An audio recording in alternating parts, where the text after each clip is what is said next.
శ్రీమాత్రే నమః. శ్రీ కమలానందనాథ గురుభ్యో నమః.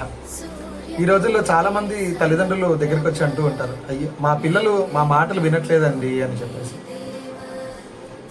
మనము చిన్న వయసులో ఉన్నప్పుడు కూడా మనం కూడా చాలా అల్లరి చేస్తూ ఉంటాం. పెద్దల మాటలు, తల్లిదండ్రుల మాటలు ఎవరు కూడా విని ఉండరు. అలాంటిది ఈ కాలంలో పిల్లలతో గడిపే సమయం లేకపోయేసరికి వాళ్ళు కూడా అల్లరి నేర్చుకుంటూ ఉంటారు. కొంతమంది కొద్ది చెప్పినా కూడా వినరు అన్నమాట.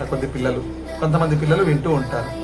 అలా బాగా అల్లరి చేసేస్తున్నారు, చెప్పినా కూడా మాట వినట్లేదు అనుకునే తల్లిదండ్రులకి తంత్రశాస్త్రంలో చెప్పినటువంటి ఒక చిన్న పరిహారాన్ని చెప్తాను, పాటించండి.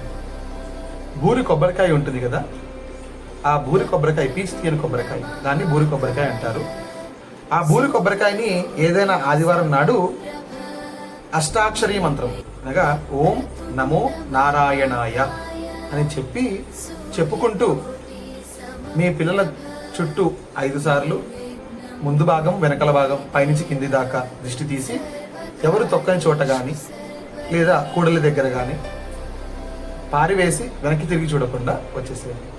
ఇలా పాటిస్తే మీ పిల్లల అల్లరి కొద్దిగా తగ్గి మీ శ్రద్ధగా తల్లిదండ్రుల మాటలు వింటూ ఉంటారు. సర్వేజన సుఖినో భవంతు.